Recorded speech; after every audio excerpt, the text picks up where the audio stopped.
네, 안녕하세요. 오늘은 비트겐슈타인의 논리철학 논고 해제 이제 해설 강의.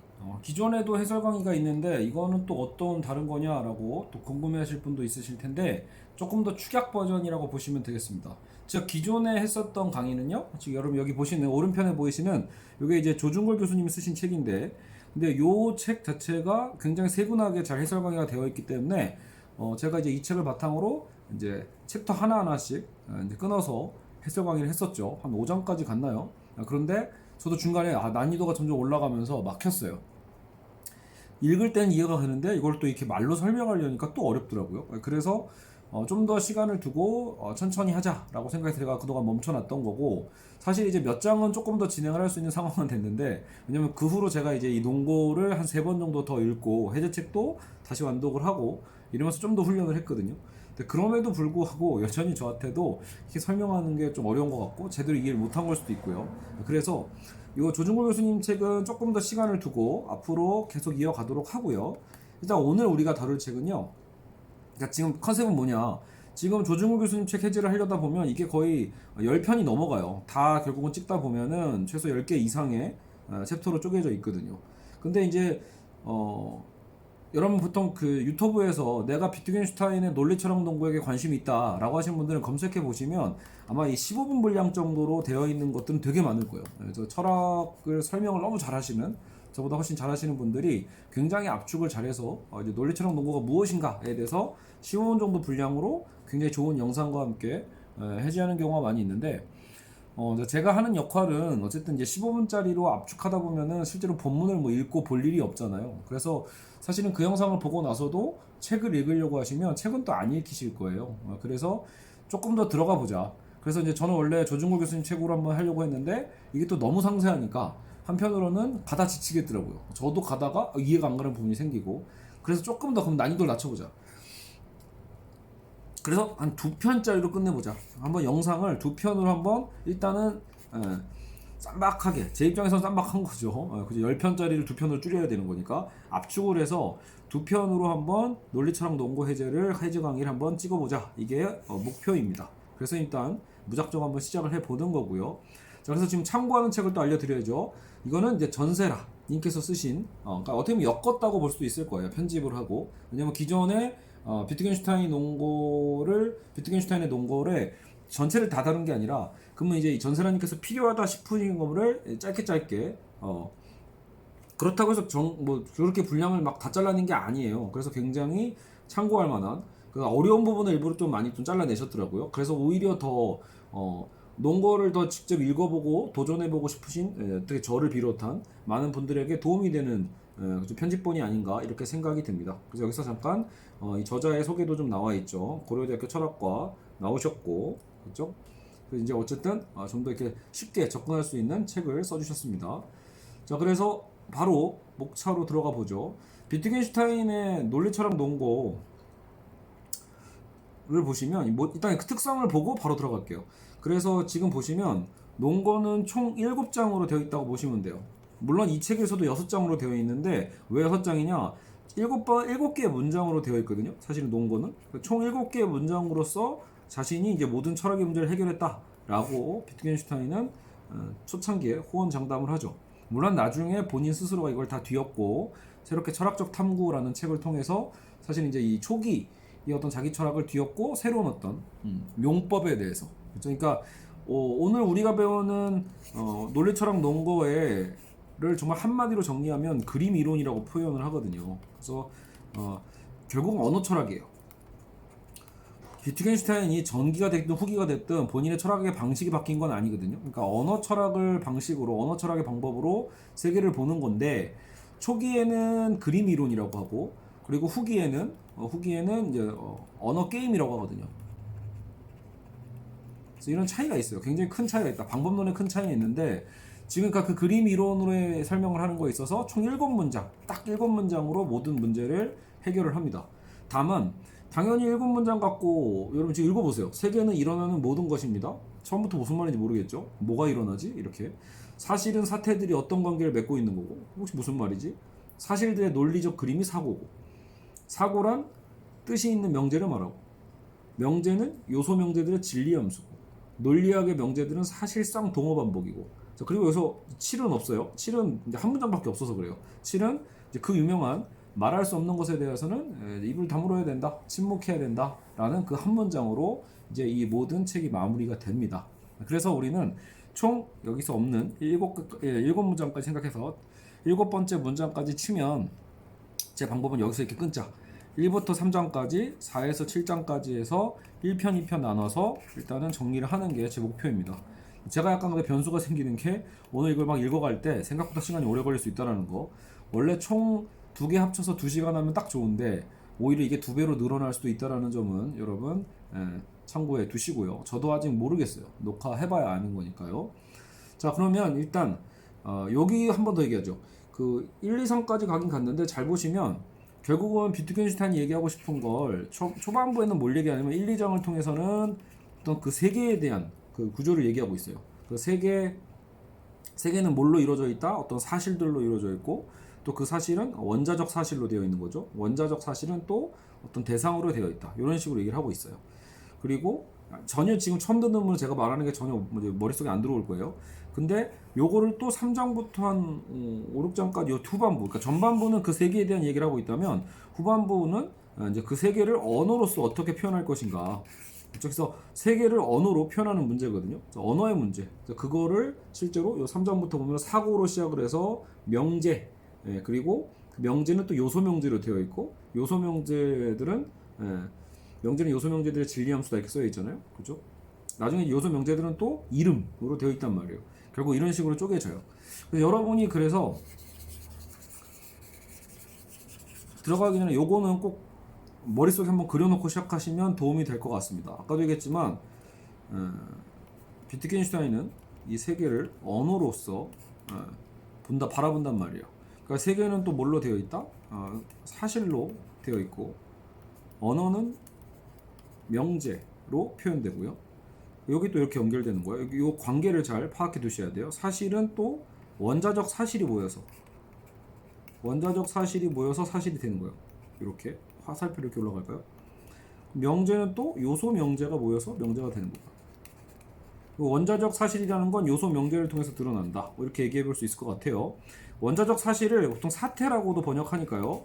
이게 책 읽다 보면은 헷갈리시면 안 되고요. 자, 그리고 가장 작은 단위라고 볼 수 있어요. 그러면 이 언어로서의 가장 작은 단위가 바로 이름. 그리고 원자적 사실을 또 이루는 건 대상. 그렇죠? 요 단계에서 시작을 하는 거예요. 그래서 이름에서 요소 명제가 명제, 명제가 언어가 되는 거고 대상이 모여 사태가 되는 거고 원자적 사실이 또 사실로 이루어지고 사실은 또 세계를 이룬다. 알겠죠? 그래서 이렇게 연결되어 있는 이 구성이 자꾸 머릿속에 어느 정도 좀 박혀 있어야 돼요. 안 그러면 책 읽을 때마다 계속 헷갈리더라고요. 대체 여기서 비트겐슈타인이 말하고 있는 게 어느 부분이야? 이런 식으로요. 알겠죠? 요거 잠깐 이렇게 옆에 조금 밀쳐두고 저희도 보면 이제 책을 한번 읽어보면서 얘기를 해보죠. 그게 정작 여러분에게도 도움이 될 것 같습니다. 자, 그러면 넘겨볼게요. 우리에게 필요한 거는 그건 바로 본문을 보는 거죠. 자, 세계는 일어나는 모든 것입니다. 자, 볼까요? 자, 잘 보이시나요? 자, 함께 읽어볼게요. 제가 특히 제가 생각하는 중요한 부분은 또 체크를 좀 해놨기 때문에 그걸 중심으로 읽고 필요한 부분들은 설명을 저도 좀 덧대볼게요. 자, 1.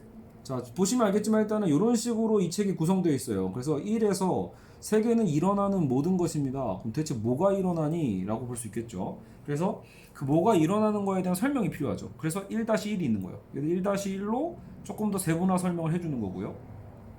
예. 아이고, 자꾸 왔다 갔다 하네요. 그래서 1.11은 또 1.1을 또 해설하는 거고, 그렇죠? 그래서 1.11의 같은 등가로서 다음 얘기를 1.12가 하는 거고, 그다음 1.13이 하는 거고, 이제 할 얘기 다 끝났으면은 다시 1.1 말고 1.2가 같은 등선에서 또 나오는 거예요. 그래서 이런 식으로 굉장히 조직적으로 책을 썼다라고 보시면 돼요. 너무 매력적이죠, 사실 이런 시도 자체가.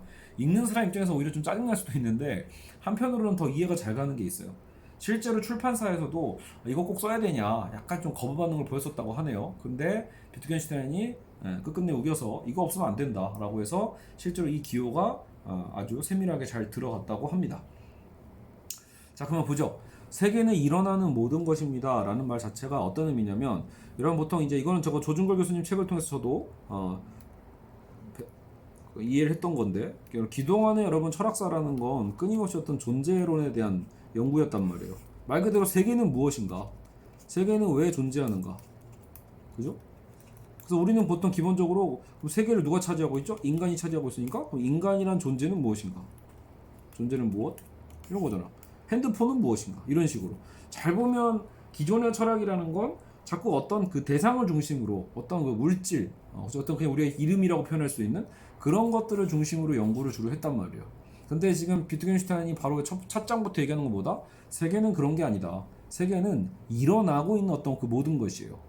그러니까 어떤 그 단어가 아니라 그 단어와 단어가 모여있는 하나의 어떤 사태, 상태를 얘기한다고 볼 수 있죠. 그래서 여러분 1.1을 보시면 돼요. 1.1에서 세계는 사실들의 전체다라는 거예요. 세계는 사물들이 아니에요. 알겠죠? 세계는 사물들이 아니라 사실들의 전체다. 알겠죠? 그래서 자꾸 넘어가서 죄송합니다. 세계는 사실들의 전체이지 사물들을 모두 합해 놓은 것이 아니다. 그러니까 사물이 아니라는 거죠. 인간 존재냐, 아니면 뭐 필통이냐, 필통은 무엇인가. 그래서 세계라는 건, 자 예를 들어 지금 제가 제 방을 보시면 제 방에 뭐 핸드폰이 몇 대가 있고, 카메라가 있고, 노트북이 있고, 좀 데스크탑으로 쓰고 있죠, 참. 데스크탑이 있고 등등등. 이런 사물들 백날 얘기해도 그것이 과연 세계냐? 오히려 비트겐슈타인이 얘기하는 건 이런 것들이 다 얽혀 있어야 된다는 거죠. 그래야 제 방을 뭔가, 그래서 그림 이론이거든요. 사진으로 찍듯이 제가 지금 앉아서 제 방 안에 앉아서 화면을 띄워놓고 지금 비트겐슈타인의 논리처럼 논고 해제를 하고 있는 이 순간을 만약에 글로 표현한다라면, 그죠? 그것들은 단순히 그냥 사물들을 널브러 놓는 게 아니란 말이에요. 결국 문장으로 얘기하겠죠. 그게 명제 아니에요. 문장으로 표현해낼 거예요. 알겠죠? 뭐 오후 3시에 조종일은 자기 방 책상에 앉아서 카메라를 켜고 컴퓨터를 켜고 지금 비트겐슈타인의 논리처럼 논고 해제 강의를 하고 있다. 어떻게 하고 있다? 자기 책상에 앉아 있고, 또 그 방 안에 책상은 또 수업 책상이 4개가 더 있고, 그 거대 화면과 또 마주하고 있고, 서브 화면이 또 있고요. 뭐 그런 식으로 제가 만약에 되게 디테일하게 얘기할 수도 있겠죠. 이런 것들이 다 연계됨으로써 그게 사실을 형성하게 되는 거거든요. 사물이 아니라 사실이라는 거죠. 사실들의 전체지 사물들을 합해 놓은 게 아니다. 그래서 세계는 사실들에 의하여, 그리고 그것들이 모두 사실이라는 점에 의해 확실히 결정된다. 왜냐하면 사실의 총체가 무언가가 일어나고 또 일어나지 않는 이 세계의 모습을 확정하기 때문입니다. 논리적 공간 속의 사실들이 또 세계다. 세계는 사실들로 구성되어 있습니다. 이렇게 넘어가고 있죠. 그래서 한편으로는 논리적 공간 속의 사실들이 세계다. 그러니까 말 그대로 이건 비논리적 공간은 아니라는 거예요. 그러니까 뭔가 우리가 좀 이따 또 논리 형식에 대한 이야기를 또 뭐 다음 장에서 다른 장에서 얘기하겠지만, 결국 논리적으로 말이 되는 공간이어야 되거든요. 그러니까 논리적 공간 속의 사실들이 세계다. 이렇게 알아두시고, 세계는 1.2 사실들로 구성되어 있습니다. 다시 1.1을 다시 읽으세요. 1.2 꺼졌을 때 이게 무슨 말인지 싶을 때 1.14를 보시는 게 아니라 바로 1.이랑 같은 게 누구죠? 1.1이잖아요. 자, 세계는 사실들의 전체고 사물들을 모두 합해 놓은 게 아니다라고 했고, 그래서 세계는 결국 뭘로 구성되어 있다? 사실들로 구성되어 있다. 그렇죠? 요 얘기를 거의 반복하고 있죠.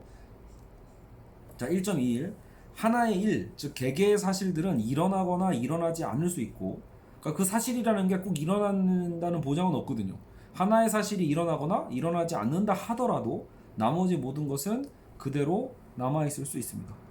그렇죠? 그러니까 어떤 사건이 일어날 수도 있어요. 예를 들어 오늘도 요즘 우리 장마철이잖아요. 비가 온다, 올 수도 있다라고 할 수도 있는데, 비가 온다, 비가 안 온다, 그죠? 올지 안 올지 어떻게 알아요? 일어나거나 일어나지 않을 수도 있는 거죠. 알겠죠? 어쨌든 뭔가 하나가 일어나면, 저 비가 와요? 그럼 먼저 비가 오지 않는 것, 그것은 남아 있는 거고, 그냥 비가 오지 않네? 그럼 비가 올 수 있는 그 논리적 공간 안에서의 그 사실이라는 가능성 역시 남아 있죠. 이런 얘기예요. 자, 여기서도 이제 전세라님께서 설명하고 계시죠. 세계와 사실과의 관계를 이야기하는데, 그는 세계라는 거대한 주제를 단 7문장으로 설명했다. 이렇게 이해하시면 될 것 같아요. 세계라는 거대 주제를 단 7문장. 너무 매력적이죠. 이 시도 자체가. 세계가 사물이 아니라 사실로 이루어져 있다는 그의 주장은 기존 철학자들이 사물의 속성, 관계의 존재 등을 다루려 한 것이 잘못이라고 비판한다. 제가 아까 여기다 그렸던 게 그런 얘기죠. 그래서 세계는 단순한 사물로 구성된 게 아니라 각 부분으로 나눌 수 있는 사실로 구성되어 있다. 같은 얘기죠. 자, 그러면 이제 2장으로 벌써 넘어가는 거예요. 1장이 좀 짧다고 했죠. 어쨌든 짧지만 굉장히 중요한 얘기를 던진 거예요. 야, 세계라는 건 사물의 세계가 아니야. 사실들이지. 사실들이 어떤, 그죠? 사실로서 이제 이루어져 있다라는 거. 그럼 대체 사실은 또 뭐냐라는 거예요. 자, 그럼 우리가 아까도 사실이라는 게 무엇인가라고 할 때 사실은, 자, 2장의 첫 문장이에요. 사태들이 어떤 관계를 맺고 있는 걸 사실이라고 하지. 이렇게 얘기하는 거예요. 그러면 자, 여기서 2.01 뭐 읽어봐야겠죠. 여기서 사태란 뭐냐? 대상이, 자, 대상은 뭐죠? 실물, 사물. 제 방에도 지금 뭐 에어컨 한 대 있고, 뭐 작은 냉장고 안 쓰는 거 있고, 선풍기도 있고, 뭐 이런 게 사물이잖아요. 근데 그런 게 어떤 관계를 맺고 있는 것이 사태다. 알겠죠? 여기서도 꽃병이 책상 위에 있을 때는 꽃병과 책상이 특정한 관계를 맺고 있는 거죠.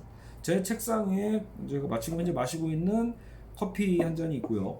또 스마트폰이 하나 또 있고, 책꽂이가 있고, 뭐 등등등. 이렇게 그냥 책꽂이, 뭐 커피잔, 뭐 리모컨, 마우스 이런 게 아니잖아요. 그거 하나하나가 아니라 그거를 연계해서 말하는 거죠. 그게 사태다. 그래서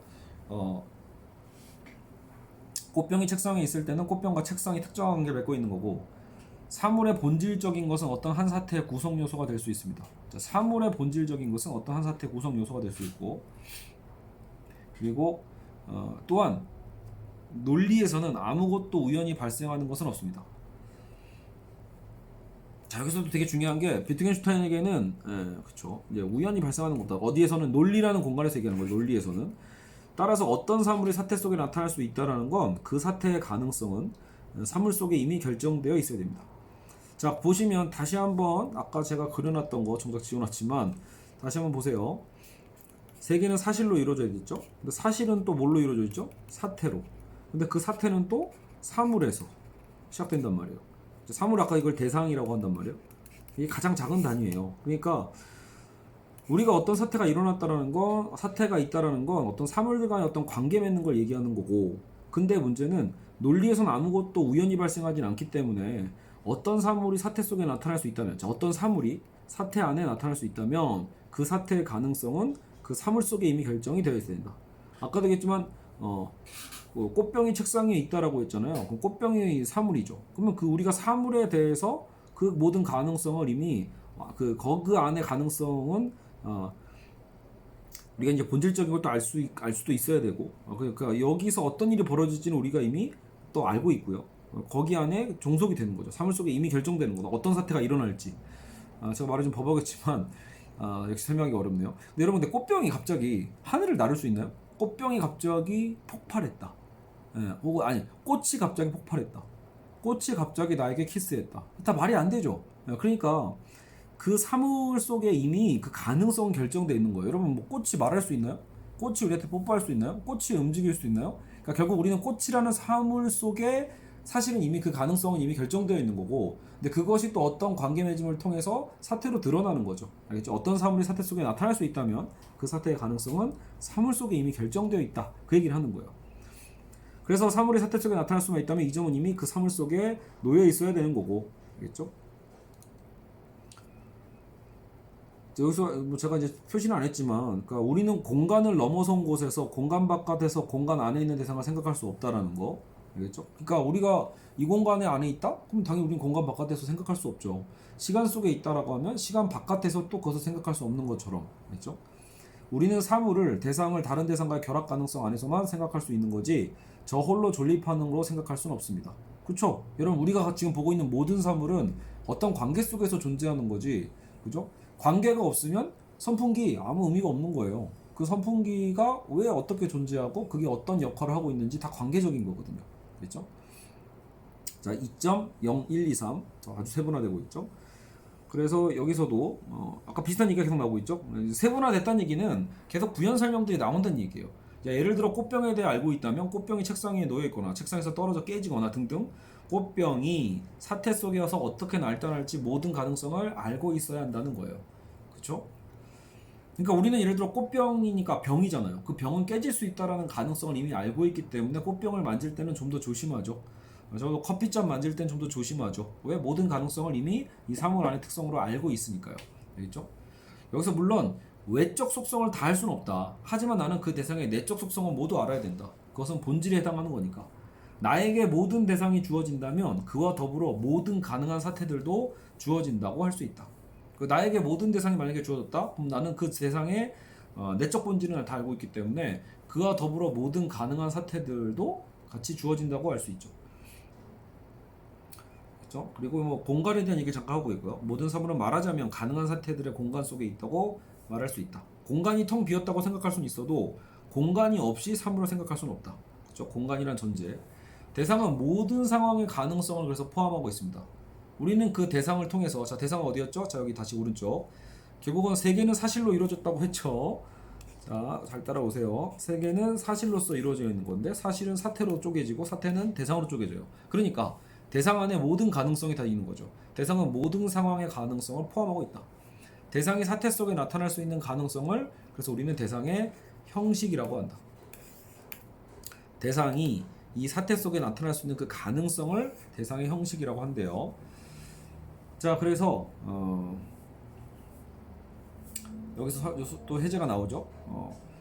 세계는 책상, 나무, 연필과 같은 사물로 이루어진 게 아니라고 아까도 계속 얘기를 했고요. 기존 철학자들은 세계가 대상으로 이루어졌다고 생각했기 때문에 대상이 자꾸 속성이나 속성의 존재에 불필요한 논증을 했다. 이게 되게 중요한 표현이에요. 비트겐슈타인이 보기에는 그동안 불필요한 논증을 해왔다라는 거예요. 그래서 그동안 해왔던 쓸데없는 불필요한 논쟁을 내가 끝내겠다. 이게 이제 논거의 핵심 목적이기도 한 거예요. 세계는 대상이 아니라 사실로 구성되어 있는 거고 대상은 사실과의 관계 속에서만 그래서 의미가 있고요. 대상 그 자체만으로는 어떤 의미도 갖지 못한다.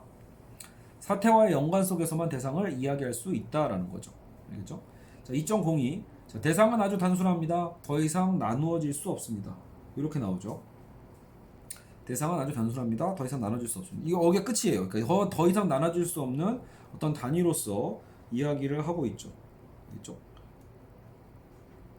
자, 그래서 하지만 복합체에 대해 말하는 건 그렇게 단순하지 않습니다. 라고 얘기를 하고 있는데 이건 뭐 넘어가시고요.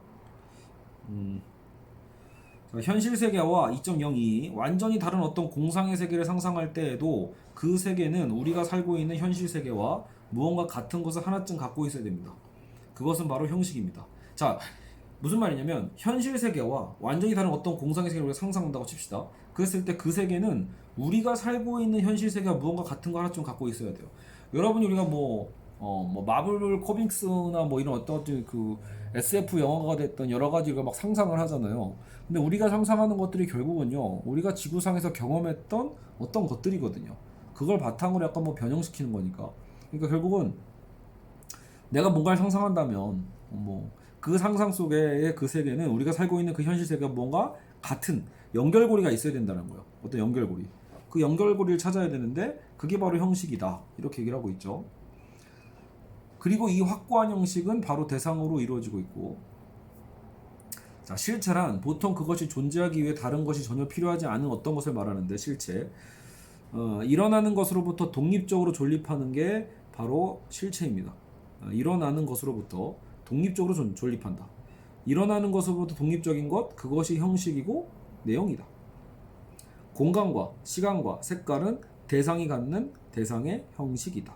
자, 결국은 지금 형식 얘기를 하고 있는데 이 형식은 결국은 뭐예요? 어떤 우리가 지금 사태, 사실, 뭐 일어나는 것 이런 거에서 독립적이라고 보고 있는데 그건 하나의 어떤 나중에 보면 이게 약간 논리 형식이 또 될 거예요. 형식이고 그 형식은 공간, 우리가 시간, 색깔, 그러니까 그 자체는 어떤 눈에 보이거나 뭐 이런 것들이 아니란 말이에요. 형식적인 거란 말이에요. 공간이라는 것, 시간이라는 것, 색이라는 것, 알겠죠? 뭐 빨간색을 얘기하는 게 아니에요. 색깔이라는 색 그 자체에 대한 얘기죠. 이런 것들이 대상이 갖는 형식이다. 이런 형식을 갖고 있는 대상들이 존재할 때만 세계의 확고한 형식이 존재할 수 있는데, 자, 대상은 확고한 것, 존속하는 것인데 반해 배열은 변하는 것, 비용속적인 것이다. 자, 2.02711까지 와 있는데 대상이라는 건 확고하고 존속하는 것이요. 근데 그에 반해 배열이라는 건 뭐냐? 배열은 비용속적이고 바뀔 수 있는 것. 배열. 배열을 어떻게 하느냐에 따라서 관계들도 달라지니까요. 그렇죠? 그런데 이러한 대상의 배열이 사태를 결정하고 사태를 만듭니다. 그러니까 여러분 사물들이 막 널브러져 있어. 근데 그 사물들이 어떻게 배열되는가? 어떻게 결국 관계 맺냐겠죠? 거기에 의해서 사태가 결정되는 거다. 그렇죠? 그것이 사태를 만든다. 약간 이게 그림, 우리도 머릿속에 그림이 좀 그려지죠. 그 사물들이 각기 어떤 식으로 배열되는가. 사물 자체は뭐 그대로지만 사물이 어떻게 배열되고 유동적인가에 따라서 사태가 형성되죠. 그래서 사태 속에서 대상들은 특정한 방식으로 서로 관계 맺는다. 2.031. 2.032 사태 속에서 대상들이 연관되어 있는 방식을 우리는 사태의 구조라고 합니다. 자, 여기 사태 속에서 대상들이 연관되어 있는 어떤 방식을 사태의 구조라고 한다. 그렇죠? 그래서 그런데 사실의 구조는 원자적 사실이라고 할 수 있는 사태들의 구조로 이루어져 있다. 2.034. 그래서 사실의 구조는 또 이 사태가 아까 이게 원자적 사실이거든요. 사태를 또 원자적 사실이라고 부르니까 같다고 보시면 돼요. 그러니까 당연히 사실의 구조라는 건 원자적 사실이 할 수 있는 사태들의 구조로 또 이루어진다. 이게 피라미드식으로 올라가고 있다는 설명을 하고 있는 거예요. 서로 관계 맺고 있는 사태들의 전체 합이 결국 또 뭐가 되고요? 세계가 되고. 알겠죠? 그래서 여기 쭉쭉 올라가고 있다는 걸 알 수 있어요. 여기 설명이. 그리고 존립하는 사태들의 총체는 어떤 사태들이 존립하지 않는가를 결정합니다. 자, 그래서 사태들은 서로 독립되어 있습니다. 사태라는 건 서로 독립되어 있고 하나의 사태가 발생하는데 다른 사태가 영향을 미칠 수는 없다는 걸 의미합니다. 자, 그런 의미에서 한 사태의 존립 또는 비존립으로부터 다른 한 사태의 존립 또는 비존립이 추론될 수는 없습니다. 라고 얘기하고 있어요. 자, 어쨌든 다시 해지를 또 보시면 2.063 밑에 세계는 사실들의 총체고 사실들은 사태의 존립, 그 발생한 원자 사실들의 결합이며 사태는 대상들의 결합입니다. 그리고 대상들은 시간과 공간, 색채와 같은 확고한 형식을 갖고 있습니다. 자, 요거 제일 중요한 표현이에요. 요 세 줄이 지금 요 2장 초반부에서 했던 얘기를 다 축약했다고 보시면 됩니다. 알겠죠?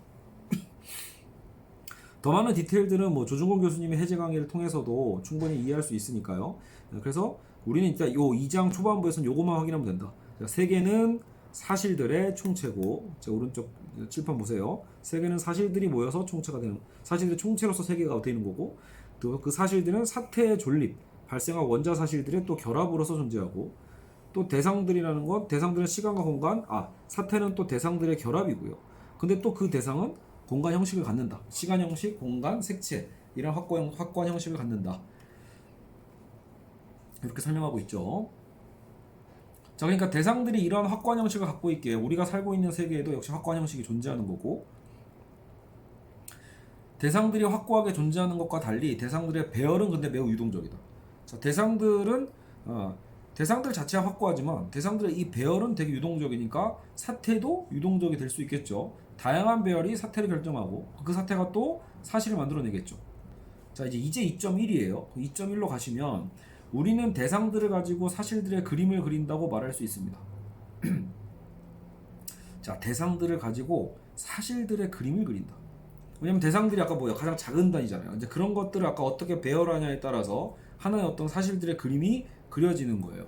알겠죠? 제 책상의 위치는 문 쪽 옆에 있고, 그 또 맞은편에 모니터가 있고, 창문은 이면으로 나 있고, 이런 식이 어때요? 그 사물들이 배열을 갖고 배치되는 것들, 사태를 이루고 사실을 형성하는 거거든요. 근데 하나의 그림처럼 지금 여러분 머릿속에 그려지고 있죠.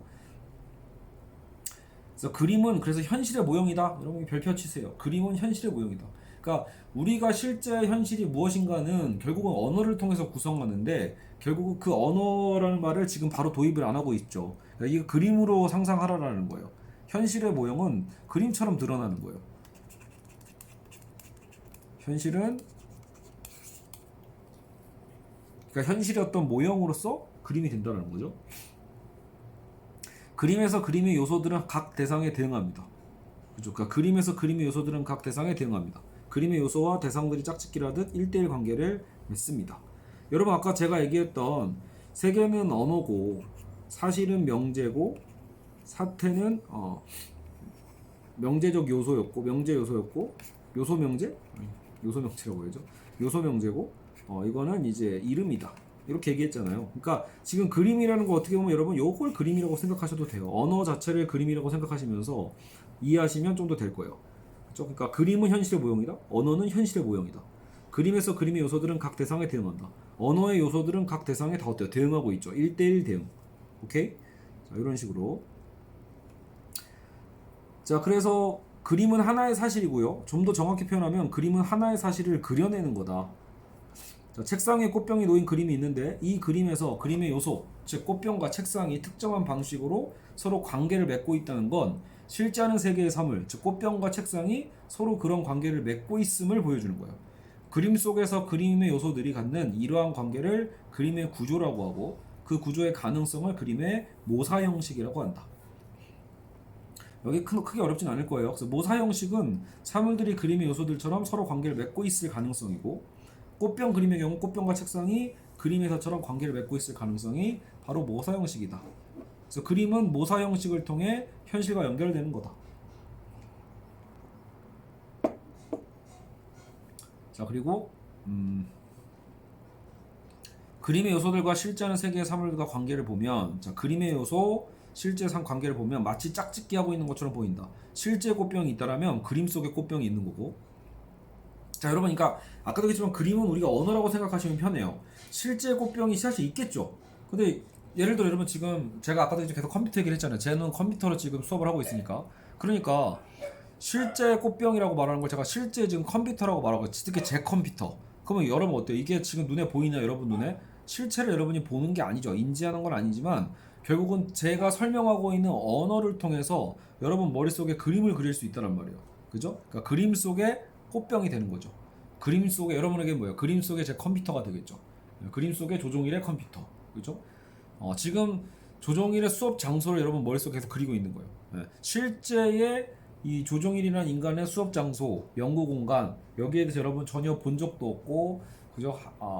알지 못하지만 제가 이걸 설명함으로써 묘사함으로써 여러분은 머릿속에 그림을 그리게 되는 거죠. 1대1 대응 같은 거예요. 실제의 책상과 그림 속의 책상은 마치 그림 요소들의 촉수가 있어가지고 실제 사물 테두리에 달라붙는 것처럼 현실과 닿아 있다. 그런데 사실이 그림이 되기 위해서 꼭 필요한 게 있어요. 그것은 바로 사실과 모사된 것 사이에 공통으로 존재하는 그 무엇이 있어야죠. 그러니까 말 그대로 제가 언어로 표현했는데 그 언어가 말도 안 되는 어떤 논리에 기반해서 말하고 있는 거라면 사실 그것은 의미 없는 얘기가 되는 거거든요. 알겠죠? 결국은 명확하게 그러니까 우리 결론은 확실해요. 이 수업의 결론은 비트겐슈타인의 목적은 우리가 이 세계는 결국은 어떤 사실로서 이루어지고 있다라고 했잖아요.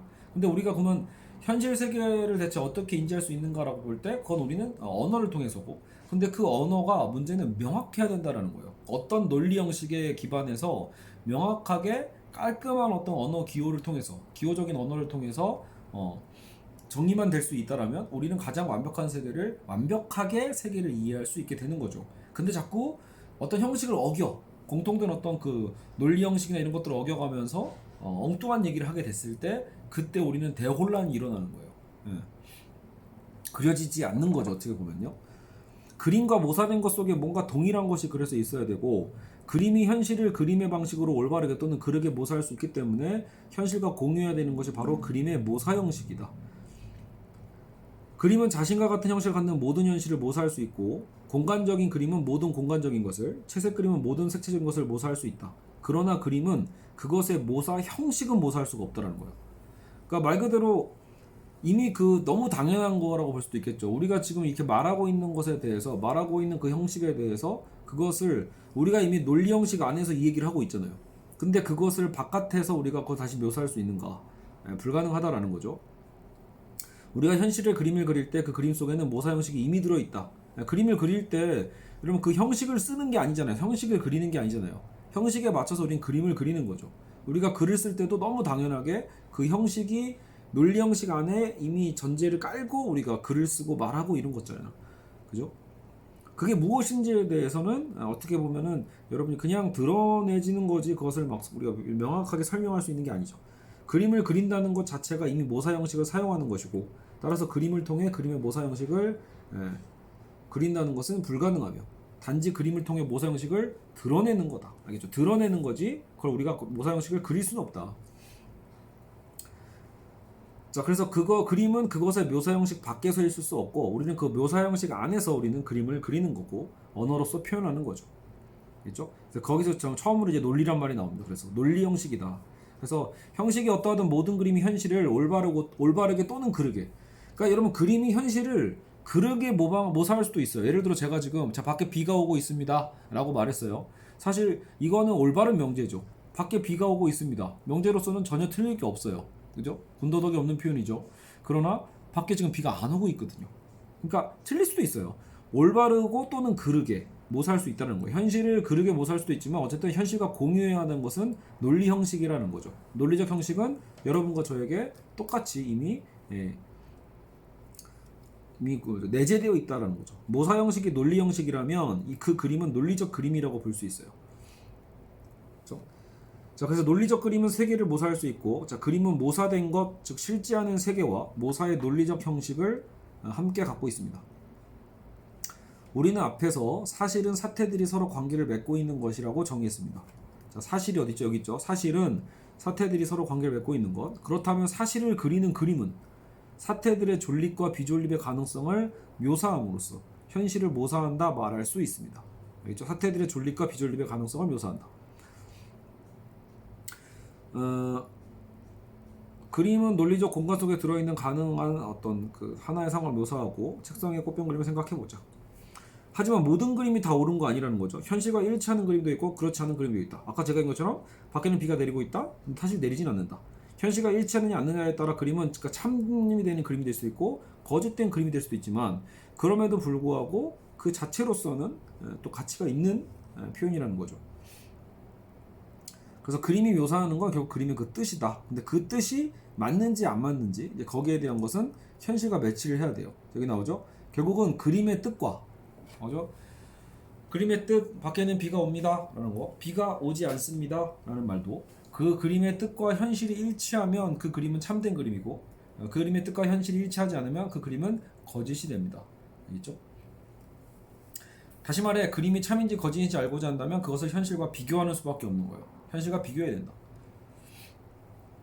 그림만으로는 그것이 참인지 거짓인지 알 수는 없다. 그림만으로는. 알겠죠? 어떤 우리의 그 언어로서 표현된 그것만으로는 참인지 거짓인지는 그것만으로는 알 수가 없어요. 우리는 그러니까 확인을 해야 되는 거예요. 실제로 그 일치하는지에 대해서. 그러니까 여러분 여기서 되게 중요한 얘기가 나오죠. 현실과 비교해서만 우리는 알 수 있기 때문에 만약에 여러분 그러면 현실에서 확인할 수 없는 거, 예를 들어 선, 뭐 정의, 도덕, 심지어 신 이런 거 어때요? 현실에서 눈에 보이나요? 현실에서 매칭할 수 있나요? 중요한 거 여러분 지금 그림 이론이잖아요. 뭔가 그려질 수 있어야 돼요. 근데 그려지지 않는 것들이잖아요. 머릿속에 정의가 그려지나요? 머릿속에 뭐 착함이 그려지나요? 머릿속에 인간의 어떤 도라는 게 그려지나요? 머릿속에 신이 그려지는가? 어찌 보면 결국은 다 완전하게 표현될 수 없죠. 왜냐면 현실이 없으니까. 현실에서 우리가 1대1 대응할 수 없는 것들이란 말이에요. 그러니까 이제 비트겐슈타인은 그런 것들, 말할 수 없는 것에 대해서는 침묵해야 된단 말이 그래서 나오는 거예요. 알겠죠? 그래서 우리는 오직 현실과 비교라는 실천적 행동을 통해서만 그림의 참 거짓 여부를 알 수 있습니다. 그래서 밑에 세제 다시 나오죠. 그래서 전통 철학이 그동안에는 존재는 무엇인가, 신은 존재하는가, 선은 무엇인가를 다뤘다라면, 그죠? 논리 철학 논거의 핵심 물음은 뭐다? 존재와 신, 선에 대해 묻고 있는 그 언어가 대체 어떻게 가능한가? 이 문제를 다루는 거예요. 그걸 추적함으로써 말이 안 되네 라는 걸 찾아내는 거죠. 어떻게 사람들이 일련의 단어를 입 밖에 내므로써 무언가를 말할 수 있고 어떻게 다른 사람이 그가 한 말을 듣고 그의 마음과 그 뜻을 이해할 수 있는지 그 구조를 또 밝히는 게 이 책의 의도이기도 합니다. 비트겐슈타인은 사람들이 한 번도 들어본 적이 없는 문장을 이해하는 그런 모습도 보면서 언어와 세계를 이어주는 무언가가 있지 않을까. 언어와 세계를 이어주는 그 무엇. 그가 생각한 해결책이 바로 그림 이론인 거예요. 그래서 바로 무언가를 말하는 문장은 실제를 그린 그림이어야 한다라는 거죠. 그러면서 우리는 확신할 수 있는 거죠. 알겠죠? 그래서 여기서 다시 한번 정리하면 1장에서는 세계가 사실로 구성되어 있다는 걸 밝히고 있고 2장에서는 사실들이 사태로, 사태는 다시 대상들의 연합으로 구성되어 있음을 보여주고 있다. 그리고는 우리가 사실 대상들을 가지고 있는 그림을 그릴 수 있다고 주장한 것이죠. 알겠죠? 이렇게까지 해서 일단은 2장이 이제 마무리가 되고 있습니다. 아까 이제 했던 얘기들의 이제 핵심 그런 얘기를 정리하고 있죠. 이제 요거 한번 읽어볼까요? 요거 도움이 좀 되죠. 그래서 비트겐슈타인이 이런 생각을 대체 어떻게 떠올렸냐? 그럼 왜 이런 특이한 발상을 했지라고 했을 때 본인이 어떤 그 자동차 사고와 관련된 소송 기사를 접했을 때 자기가 떠올려 본 거죠. 기사 내용에 보면은 소송에서 변호인이 자동차와 사람, 주택의 모형을 가지고 나왔었대요. 법정에서. 그 당시 상황을 재현한 거죠. 어때요? 그 모형을 통해서 그 법정에 있던 판사와 어떤 사람들은 그걸 보고 확실히 그림을 그릴 수 있었겠죠. 그 정황을요.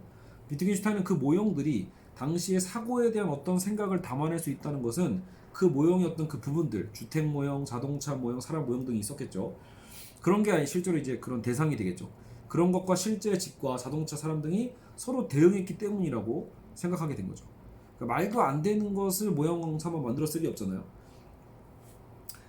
법정 모형의 각 요소를 상황에 따라 재배치하면 사고 당시에 여러 가지 그림이 나오게 되어 있고 가해자와 피해자 사이의 서로 다른 견해들이 그 그림을 통해서 드러나게 된다라고 본 거죠. 이와 마찬가지로 우리가 살고 있는 현실도 사실상 그림 요소 그리고 그림의 논리적 형식을 가지고 다양하게 그려낼 수 있는 세상이라는 거예요. 그 그림의 옳고 그름은 단지 현실과의 일치 여부에 의해서 판단된다는 것이 비트겐슈타인의 생각입니다. 알겠죠? 자, 그리고 이제 명제가 등장을 하는 거예요. 여러분, 그래서 2장까지는 아직 명확하게 언어라는 말은 안 나왔어요. 그냥 그림만 나왔죠. 그림에 대한 이야기를 하고 있는데 3장부터 이제 슬며시 이제 사고관념이 나오고 이제 그 사고가 나중에는 뭐 4장에서 명제 그리고 요소 명제 이런 식으로 해서 이제 언어의 세계 쪽으로 또 분석을 하게 됩니다. 알겠죠? 자, 그럼 3장 보시죠. 사실들의 논리적 그림이 사고입니다. 자, 사실들의 논리적 그림이 사고다. 어떤 사고관념에 대한 얘기를 하고 있어요. 사고는 어떤 생각을 얘기하겠죠. 그래서 어떤 한 사태가 생각될 수 있다는 말이 뜻하는 것은 어떠한 사태 여기 있죠. 사태가 생각될 수 있다라고 사고죠. 그러면 그렇게 말이 뜻하는 건 뭐냐? 우리가 그 사태에 관해 그림을 그릴 수 있다는 말과 똑같은 말이다. 내가 어떤 사태가 생각될 수 있어 라는 그 말은 우리가 그 사태에 관해서 그림을 그릴 수 있다는 거다. 참된 사고들의 전체가 바로 세계의 그림이다. 거짓된 사고도 물론 있겠죠. 근데 그 거짓된 사고는 뭘로 드러나요? 세계에 그게 없으니까. 그래서 참된 사고의 전체가 세계의 그림이고 내가 어떤 걸 생각할 때 나의 사고는 내가 생각한 것의 가능성을 포함하고 있다. 따라서 생각할 수 있는 것은 또한 가능한 것이기도 합니다. 이라고 있고요.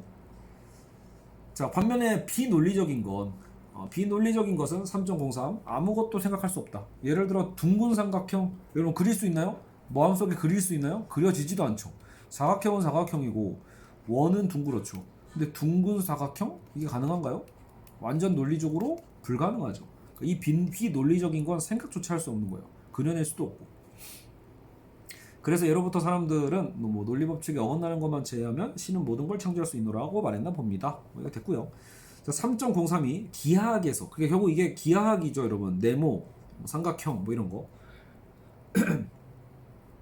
그런 건 공간 법칙과 모순되는 도형을 좌표에 그릴 수 없는 것과 같이 우리는 논리와 모순되는 어떤 것도 언어로 표현할 수 없습니다. 알겠죠? 그래서 지금 우리가 이 기하학의 어떤 사례를 통해서 결국 우리가 언어도 마찬가지라는 거예요. 논리와 모순되는 어떤 것도 언어로 표현할 수 없다. 뭐 물리학적으로야 물론 여러분 거꾸로 뭐 물은 위에서 아래로 떨어진다? 이 법칙은 뭐 실제 현실에서는 역행하진 않지만 역행하는 걸 상상은 해볼 수 있어요. 물론 물리학의 법칙은 그렇죠? 하지만 기하학의 법칙은 그럴 수 없다라고 얘기를 하면서 그렇죠? 우리는 말이나 글과 같은 명제 기호를 통해 생각하는 것을 표현합니다. 자, 말, 글, 명제 나타났죠. 갑자기 언어가요. 그래서 우리는 말이나 글과 같은 명제 기호를 통해 그러니까 말과 글은 명제 기호로 되어 있는 거예요. 그걸 통해서 생각한 것을 표현합니다. 자, 그럼 이제 드디어 어때요? 아까 사고 얘기로 시작을 했잖아요. 3장이요.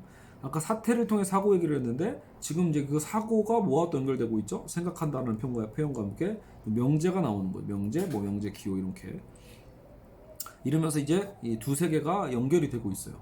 대상들이 서로 특정한 관계를 맺는 것을 사태라고 하듯이 명제는 자, 여기 어때요? 여러분 지금 제가 여기 오른편에다가 그려놓은 이 작은 표시 하나가 굉장히 중요한 거죠. 알겠죠? 그래서 자, 다시 이걸 그대로 보면서 이해를 하시면 돼요. 대상들이 자, 대상이 여기 있죠. 사물 대상. 대상들이 서로 특정한 관계를 맺는 걸 사태라고 하듯이 명제는 낱말에서 여기 이름이라고 볼 수 있겠죠. 이름들이 그 속에서 특정한 방식으로 관계를 맺는 것이라고 할 수 있습니다. 명제라는 건. 알겠죠? 사실이 대상들의 혼합물이 아니듯 자, 사실이 이 대상물의 혼합물이 아니듯이 명제들 역시 낱말이나 이름들의 혼합물은 아니다. 명제는 각기 다른 역할을 하는 부분들로 나눠져 있다. 오직 사실들만이 뜻을 표현할 수 있고 이름들의 집합은 그렇게 할 수 없습니다. 그래서 사실을 그대로 그려내는 명제만이 뜻을 표현할 수 있습니다. 자, 그래서 사실을, 여기 사실이거죠. 사실을 그대로 그려내요. 명제가 그대로 아까 그림으로 그리듯이 그대로 그려내는 명제만이 뭐를 표현할 수 있다? 뜻을 표현할 수 있다. 활자로 인쇄된 명제를 보고 있노라면 책상, 구름과 같은 낱말과 크게 차이가 없어 보이죠. 그래서 명제를 단지 나의 사고를 표현한 글씨 이상으로 보지 못하는 경우가 많은데, 하지만 명제는 하나의 사실이다. 활자라는 형식에 갇혀 명제와 사실의 관계를 지나쳐서는 안 된다. 그러니까 요거 명제를 보면서 그냥 이거 그냥 이름 아닌가? 뭐 이렇게 단순하게 우리 생각하고는 있지만, 우리는 지금 비트겐슈타인식으로 생각을 해야 돼요. 알겠죠? 단순한 어떤 그 이름, 낱말과 뭐가 달라 이렇게 볼 수 있지만, 명제는 사물이 모여서 사실의 어떤 형태를 띠듯이 이름들이 어떤 것들이 모여서 명제를 형성하는 거죠. 명제가 사실 그 사실을 표현하는 거고요.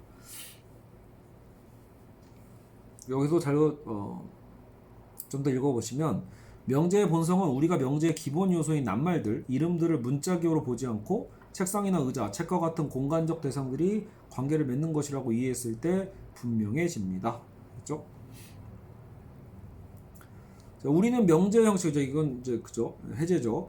우리는 명제의 형식으로 무언가를 사고하고 머릿속으로 그 명제에 맞는 일종의 그림을 그립니다. 건축가가 집을 지을 때 어때요? 머릿속에 청사진 그리죠? 청사진을 떠올리고 집을 짓잖아요. 설계를 하고.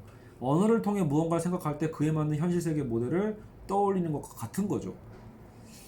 자, 아까도 제가 했던 얘기가 나오네요. 예를 들어 밖에 비가 온다고 말을 하거나 들을 때 이 말을 통해 비가 오는 세계를 머릿속에 우리는 그림을 그릴 거예요. 그죠? 제 방 속에는 컴퓨터가 몇 대가 있다. 머릿속에 여러분 그리겠죠. 언어를 통해 알 수 없는 세계는 머릿속으로 그려볼 수 없는 세계인 거예요.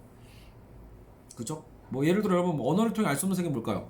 여러분 지금 제 방 안에 태양이 들어있다. 뭐 안 그려지죠? 제 방 안에는 태양이 그려있다. 이거 무슨 시적 허용이 아니고서는 불가능한 얘기잖아요. 제 방 안에 아파트가 들어있다. 말이 안 되잖아요. 그러니까 언어를 통해 알 수 없는 세계는 머릿속으로 그려볼 수 없는 세계죠. 둥근 사각형과 같은 비논리적인 것을 떠올려볼 수 없는 것과 마찬가지죠. 언어의 한계가 곧 세계의 한계다. 자, 이거 되게 중요한 표현이죠. 언어의 한계는 곧 세계의 한계입니다. 자, 3.2 언어와 세계는 그래서 대응관계를 갖고 있다. 자, 언어와 세계 드디어 만나게 되죠. 그 말 자체가요. 언어와 세계가 드디어 3.2에서 같이 얼굴을 마주하고 있죠. 언어와 세계는 대응관계를 갖고 있고, 그러니까 제가 이 책 논거 읽을 때 가장 헷갈렸던 게, 자, 언어와 세계는 대응관계 갖고 있어요. 맺고 있고 바로 뒤에 뭐가 있죠? 명제가 나오잖아요. 그러면 이렇게 틀을 안 그려놓고 읽으면 헷갈리는 거예요. 명제가 그러면은 뭐였지? 명제가 이쪽이었나? 괜히 이런 생각 막 드는 거 있죠. 언어니까 언어가 이제 명제로 이루어지는 거니까 이쪽 팀이 나눠져 있다고 보시면 돼요. 어떤 계열에 있는지, 왼쪽인지 오른쪽인지, 그죠? 언어의 세계인지, 세계란 말도 웃기네요. 어쨌든 언어 쪽의 어떤 방식인지, 그 현실 세계에 대한 어떤 그 흐름인지를 이렇게 해서 구분할 줄 알아야 돼요. 명제 안에서 명제의 요소들이 사고의 대상들과 대응하도록 표현될 수 있는 거다. 사고의 대상이 뭐겠어요? 얘네 거 아니야. 사실의 세계 아니에요. 자, 그리고 어떤 명제가 단순 기호들로 구성되어 있음이 드러날 때, 자, 명제는 요소 명제로, 명제는 완전히 분석되었다고 할 것이고, 명제 속에서 적용되는 단순 기호들을 다 쪼개면 이제 이게 최종적으로 이름이 되겠죠. 명제를 쪼개면 이름이 돼요. 이름은 곧 대상을 의미한다. 자, 여기 그대로 3.202가 이 얘기하고 있죠. 명제 속에서 단순 기호들을 이름이라고 한다. 이렇게 쭉 내려가시면 이름이 나오죠. 3.203은요. 근데 그 이름은 대상을 의미한다. 넘어가죠. 세계 쪽으로요. 이름은 대상을 의미한다. 대상이 곧 이름의 의미다. 이렇게 나오고 있죠. 자, 그래서 이름은 명제 속에서 대상을 대표합니다. 자, 이름은 명제 속에서, 명제 안에 있죠. 이름은요. 대상을 대표한다. 명제는 사물이 어떻게 있는가, 즉 책상에 꽃병이 놓여 있다고는 말할 수 있지만 책상에 꽃병이 무엇인지에 대해서 말할 수 없습니다. 그 명제라는 건 결국 지금 우리가 사실과 사태라고 했잖아요. 그러니까 우리가 그려지고 있는 어떤 그 사물들의 어쨌든 그 사물들이 모여서 형성해 있는 하나의 사실관계를 말할 수는 있겠지만, 거기서 근데 꽃병이 뭔데? 라고 하는 것은 말할 수 없다. 즉 이름은 어떤 정의에 의해서도 더 이상 해부될 수 있는 게 아니다. 이름은 하나의 어떤 고유명사라는 거죠. 반면에 오직 명제만이 뜻을 가집니다. 명제는 뜻을 갖는다. 근데 이름 그 자체는 이름 자체가 독립된 어떤 뜻을 가지고 있는 건 아니라는 거예요. 근데 명제에서 안에서 우리는 뜻을 갖죠. 명제 안에서 오직 명제와의 관계 속에서만 이름은 의미를 가질 수 있다. 그냥 뭐 봐요. 뭐 예를 들어 우리가 뭐 커튼이라고 하면은 이제 이때 용어는 물론 혼란스럽긴 하겠지만, 자, 커튼이라는 말 자체만 보면은 머릿속에 우리가 흔히 그 블라인드로 쓰고 있는 커튼을 떠올리겠죠. 근데 만약에 커튼이 종이리와 놀고 있다, 이렇게씩 얘기하면 우리는 이제 혼란은 좀 되겠죠. 아니 그 블라인드가 사람과 놀 수 있나? 라고 생각하면 말이 안 되는 얘기를 한 건지, 아니면 혹시 커튼이라는 이름이 있나? 이렇게도 생각할 수 있겠죠. 사람 이름 중에 혹시 커튼이 있나? 그렇게 했을 때 또 다른 상상이 가능하죠. 물론 둘 중에 어느 하나만 맞을 텐데, 그렇게 말한 사람의 의도 속에서는요. 근데 중요한 건 결국은 그러니까 그 이름 그 자체만으로는 말 그대로 뭐 그게 뭔지에 대해서 우리는 분석될 수 없는 거라는 거예요. 중요한 건 명제예요. 그래서 그 명제 안에서만 뜻을 갖는다라는 거죠. 명제 안에 이름이 의미를 갖게 되는 거죠. 뜻을 갖게 된다. 알겠죠? 그래서 그때서 그게 커튼이 우리가 흔히 말하는 물질적 커튼인지 사람 이름인지 이런 것들이 구분될 수 있죠. 자, 비트겐슈타인은 언어를 세계와 사고의 구조적 동일성에서 파악하고자 한 거고요. 그래서 언어와 세계와 사고가 일치관계를 유지한다. 사실들은 명제에 대응하는 것이고, 자, 사실들은 명제에 대응하고 있죠. 이렇게 실제로 사실들이 사태들로 구성되고 다시 사태들이 사물로 혹은 대상으로 구성되는 것처럼 명제는 원자 명제로 구어져 있고, 요소 명제, 원자 명제 이렇게 얘기해요. 요소 명제, 원자 명제. 그리고 원자 명제. 원자 명제는 다시 사물을 대표하는 이름들로 구성되어 있다. 이렇게요. 그런데 이때 하나의 단어는 그 자체로서는 아무 의미가 없다라고 그 얘기를 한 거죠. 명제 안에서 의미가 있다. 자, 3.321. 그런데 하나의 문자 기호가 서로 다른 뜻으로 사용되는 경우들이 있습니다. 하나의 문자 기호가 서로 다른 뜻으로 사용되는 경우. 아까도 얘기했지만 동음이의어죠. 예를 들어 우리의 그 배, 한국어로는 배라는 문자 기호가 서로 다른 뜻으로 사용되는 경우들도 있죠. 같은 낱말이 서로 다른 방식으로 대상을 지칭하는 일, 혹은 또는 다른 방식으로 지칭하는 두 낱말이 겉으로는 같은 방식으로 또 사용되는 일들도 일상에서 있죠. 여기서는 이제 본문을 말 그대로 조금 편집한 거겠죠. 그러니까 이제 우리가 흔히 알고 있는 이상 선생님이 나왔죠. 그래서 지금 제가 본문 책을 좀 이렇게 보려고 했더니 지금 책이 이 방에 없네요. 아쉽습니다. 어쨌든 저기 이거는 이제 각색을 한 거죠. 이상은 이상하다. 여기서 앞에서의 이상은 누구예요? 우리가 알고 있는 소설가 문인 이상이죠. 근데 이상하다는 저 사람 정신이 이상해 라고 할 때 그 이상하다죠. 그러니까 이게 확실히 어때? 말이 좀 헷갈리죠. 이런 것처럼 말이 의미가 좀 중복될 때가 있고, A는 B다와 같은 동일성기로 사용되기도 하고 뭐 이런 식으로. 우리는 때로는 어떤 것에 대해 말하는 동시에 어떤 것이 일어난다는 것에 대해 이야기하기도 합니다. 언어에는 결국은 이렇게 혼란이 있다는 얘기를 하고 싶은 거예요. 어쨌든 그러니까 지금 여러 가지 한두 가지 사례를 통해서 혼란스러운 얘기들이 많이 있죠. 언어 안에는 이런 혼란이 비일비재하다. 사실 철학은 이런 혼동으로 가득 차 있는 거다. 자, 이거 너무 중요한 얘기죠. 아마 논리철학 논거에서는 이 부분에서 가장 이제 처음으로 철학에 대한 비판이 아닌가 싶은데, 철학은 이러한 혼동으로 가득 차 있고 이 모든 것들이 언어 논리를 제대로 이해하지 못한 탓이다. 이거 얼마나 그 발칙한 상상이에요, 여러분. 그 시대에 생각해 보면 한참 젊은 이제 막 철학에 입문하는 것 같은 사람이, 젊은이가 기동안에 있었던, 마치 그러면 이렇게 되면 뭐 칸트뿐만 아니라 플라톤이나 뭐 이런 모든 기라성 같은 철학자들이 그때 논했던 형이상학 같은 것들이 결국 다 보다 언어의 논리를 이해 못해서 생긴 거 아니야, 이렇게 얘기하는 셈이잖아요. 그러니까 얼마나 발칙하면서도 한편으로 또 시원해요. 그러면 기존에 있었던 거의 대부분의 많은 철학적 논쟁이 불필요한 논쟁이 되는 거거든요. 그죠? 이런 오류에 빠지지 않기 위해서는 같은 기호를 다른 상징으로 그냥 사용하거나 안 겹치게 서로 다른 방식으로 쓰는 기호들을 겉보기에 같은 방식 사용하는 실수를 범하지 말아야 된다. 자, 그래서 결국 여기서 이제 결국 하고 싶은 얘기는 언어 기호가 중요하다는 얘기를 하는 거죠. 그래서 이제 오류를 막아주는 기호 언어를 사용해야 된다. 좀 약간 이상적인 기호 언어를 써야 된다는 얘기예요. 논리적 문법에 따른 기호 언어를 사용하면 실제로 이제 그런 오류들을 막을 수 있다. 뭐 대표적인 게 여러분 결국 수겠죠, 수. 어쨌든 그 논리학적인 어떤 문법이랄까. 여기서 이제 본인도 제가 학문적으로 크게 빚을 지고 있는 프레게와 러셀의 개념 표기법이 아마도 그런 언어에 가깝지 않을까, 이렇게 얘기를 하는 거죠. 그러니까 정말로 깔끔한 어떤 수의 어떤 언어, 수어에 가까운 거죠. 그러니까 수학적에 가까운, 그게 논리학이고, 자, 그래서 명제는 본질적인 모습과 우연적인 모습을 또 모두 갖고 있다. 본질적이라는 건 변할 수 없는, 명제라면 당연히 갖고 있어야 되는 거고, 우연적인 모습이란 상황에 따라서 가질 수도 있고 안 가질 수 있는 것이라고 말할 수 있죠. 됐고, 여기 고유명사 얘기 잠깐 볼까요? 그러므로 고유명사란 대상을 지칭하는 모든 상징이 공통적으로 가지고 있는 것이라고 말할 수 있습니다. 또한 대상을 지칭하는 모든 상징이 공통적으로 가지고 있는 것이고, 또한 어떤 종류의 합성도 그 이름에 대해 본질적이지 않다는 것은 이와 같은 이유에 의해 밝혀질 것입니다. 3.343. 그러니까 한편 정의는 여기서 정의는 definition의 정의겠죠. 한국어로도 정의도 두 단어니까 justice도 있으니까요. 근데 여기서는 정의는 definition의 정의겠죠. 정의는 한 언어로부터 다른 한 언어로 번역되는 규칙을 말하는 거다. 모든 올바른 기호 언어는 이러한 규칙에 따라서 다른 모든 올바른 기호 언어로 번역될 수 있어야 된다. 여기서 올바른 기호 언어란 뭡니까? 앞에서 말했던 러셀의 개념 표기법과 같은 것을 말하죠. 명제는 논리적 공간 속의 어떤 장소를 차지합니다. 논리적 공간이에요. 뭐 시각적 공간 말고요. 논리 공간 속의 어떤 장소를 명제는 차지하고 있고, 논리적 장소의 존재는 구성 요소의 존재에 의해 뜻이 있는 명제의 존재에 의해서만 보증이 됩니다. 그래서 좀 더 읽어봅시다. 3.42 어떤 한 명제가 논리적 공간 속의 한 장소를 확정한다고 할 때 사실상 논리적 공간은 그 명제가 차지하는 한 장소에 의해 전체 구조가 확정되는 거다. 왜냐하면 그 명제의 구성 요소들의 다양한 배열에 따른 가능성들. 자, 명제의 구성 요소들, 뭔가 쪼개져 있는 그 구성 요소들이 있죠. 그 다양한 배열들이 있잖아요. 배열들에 대한 가능성들을 다 내포하고 있다고 했죠.